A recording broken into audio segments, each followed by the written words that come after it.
열왕기상 11장 26절부터 43절입니다. 오늘 본문의 배경이해입니다. 앞서 솔로몬에 대한 심판으로 외부에서 솔로몬을 위협하는 두 인물 하닷과 르손이 언급되었습니다. 이제 내부에서 솔로몬을 위협하는 인물이 등장합니다. 그는 에브라임 족속의 여로보암입니다. 하나님은 그를 통해 이스라엘을 남과 북으로 갈라 그에게 북쪽을 맡기십니다. 솔로몬이 하나님의 말씀에 불순종하며 우상숭배의 죄악을 저질렀기 때문입니다. 그러나 하나님은 여전히 다윗과의 언약을 지켜주십니다. 11장 26절부터 28절입니다. 여로보암의 등장. 느밧의 아들 여로보암은 에브라임족의 스레다 사람으로서 한동안은 솔로몬의 신하였다.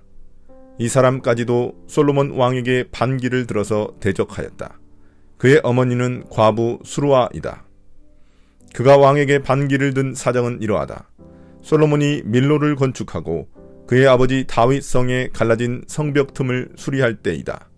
그 사람 여로보암은 능력이 있는 용사였다. 솔로몬은 이 젊은이가 일 처리하는 것을 보고는 그에게 요셉 가문의 부역을 감독하게 하였다. 이스라엘 내부에서 여로보암이 솔로몬의 대적으로 등장합니다. 그는 앞서 주님이 솔로몬의 신하가 왕위를 차지하게 될 것이라고 말씀하신 예언을 성취할 인물입니다.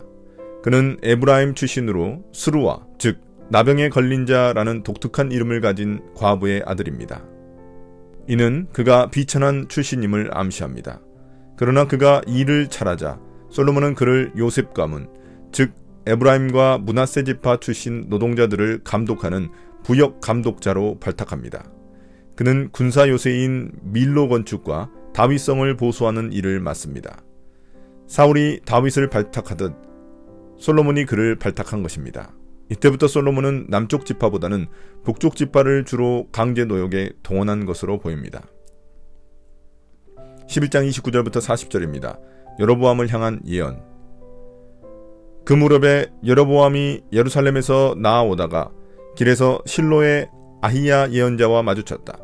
아히야는 새 옷을 걸치고 있었고 들에는 그들 둘만 있었는데 아히야는 그가 입고 있는 새 옷을 찢어서 12조각을 내고 여로보암에게 말하였다. 10조각은 그대가 가지십시오. 주 이스라엘의 하나님께서 그대에게 이렇게 말씀하셨습니다.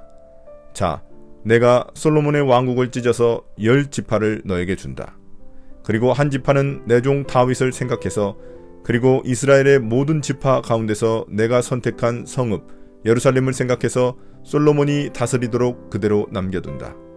솔로몬은 나를 버리고 시돈 사람의 여신인 아스다롯과 모압의 신 그모스와 암몬 자손의 신 밀곰에게 절하며 그의 아버지 다윗과는 달리 내 앞에서 바르게 살지도 않고 법도와 율례를 지키지도 않았지만 내가 택한 나의 종 다윗이 내 명령과 법규를 지킨 것을 생각해서 솔로몬이 살아있는 동안에는 그 온 왕국을 그의 손에서 빼앗지 아니하고 그가 계속해서 통치하도록 할 것이다. 그렇지만 그의 아들 때에 가서는 내가 그 나라를 빼앗아서 그 가운데서 10지파를 너에게 주고 한 지파는 솔로몬의 아들에게 주어서 다스리게 할 것이다. 그러면 그가 내 이름을 기리도록 내가 선택한 도성 예루살렘에서 다스릴 것이고 내 종 다윗에게 준 불씨가 꺼지지 않을 것이다. 여로보암아, 내가 너를 이스라엘의 왕으로 삼겠다. 너는 내가 원하는 모든 지역을 다스릴 것이다.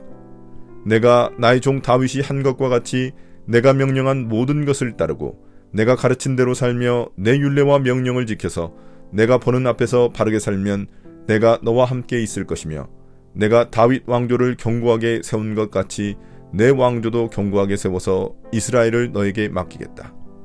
솔로몬이 지은 죄 때문에 내가 다윗 자손에게 이러한 형벌을 줄 것이지만 항상 그러하지는 않을 것이다. 솔로몬이 여로보암을 죽이려고 하니 여로보암은 일어나서 이집트 왕 시삭에게로 도망하여 솔로몬이 죽을 때까지 이집트에 머물러 있었다. 이제 주님은 아히야라는 예언자를 여로보암에게 보내 자신의 뜻을 알려주십니다. 아히야는 자신의 옷을 찢어 12조각을 내고 10조각을 여로보암에게 줍니다. 이것은 솔로몬의 왕국을 찢어 10지파를 여로보암에게 맡기겠다는 주님의 뜻입니다. 다만 한 지파만 다윗과 예루살렘을 생각하여 그대로 남겨주시겠다고 말씀하십니다. 그러면서 그는 이것이 솔로몬의 우상 숭배와 불순종에 대한 하나님의 심판임을 밝힙니다. 주님은 솔로몬이 살아있는 동안에는 가만 내버려 두시지만 그의 아들 때에 이런 심판을 행하시겠다고 말씀하십니다. 그럼에도 주님은 솔로몬의 아들을 통해 다윗의 왕조가 지속될 것을 약속하십니다.